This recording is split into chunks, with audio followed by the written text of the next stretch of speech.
শুরু হয়েছে সনাতন ধর্মাবলম্বীদের দোল উৎসব।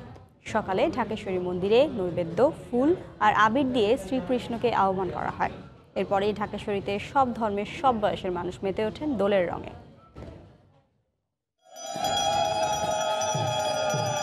মনের অশুভকে দমন করে একে অপরের সুখ, শান্তি আর সুস্থতা কামনার প্রার্থনা দিয়ে শুরু হয় দোল পূর্ণিমার শুভক্ষণ। শ্রীকৃষ্ণের আহ্বানে যজ্ঞ শেষে শুরু হয় নাম কীর্তন। এরপর কৃষ্ণ ভক্তরা একে অপরকে আবিরে রাঙিয়ে দেন। সনাতন ধর্মাবলম্বীদের বিশ্বাস, আবিরের মাধ্যমে ছড়িয়ে যাবে শান্তির বার্তা।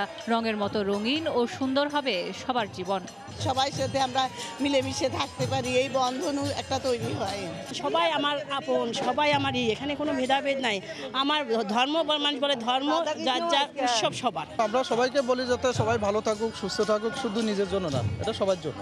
গন্ধ, পুষ্প, পাদ্য, নৈবেদ্য, গন্ধাদি সমস্ত আবির ভগবানের চরণে দিয়ে আরতির মাধ্যমে আর পূজা সমাপ্ত করা হইল। দোল সনাতন ধর্মাবলম্বীদের উৎসব হলেও রাজধানীর নানা অংশ থেকে রঙের খেলায় যোগ দেন ধর্মবর্ণ নির্বিশেষে অনেকে। বাংলাদেশের অসাম্প্রদায়িকতার দেশ, এখানে আমরা সবাই মিলে এই উৎসব পালন করব।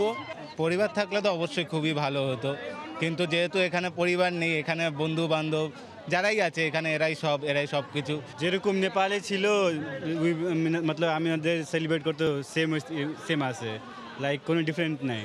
আমাদের মনে সবসময় একটা ক্লেশ থেকে থাকে, কালো ছায়া। আমরা এই উৎসবে আমরা রং দিয়ে আমাদের জীবনটাকে রঙিন করে নিতে পারি, যে আসলে না, আমাদের জীবন আসলে কালো ছায়া নেই, অনেক রং আছে, অনেক আনন্দ আছে। শাস্ত্রমতে ফাল্গুন মাসের পূর্ণিমা তিথিতে দোলযাত্রা পালন করা হয়। এই দিন শ্রীকৃষ্ণ বৃন্দাবনে তার সখীদের সঙ্গে আবির খেলায় মেতে ওঠেন। সেখান থেকেই দোল উৎসবের শুরু।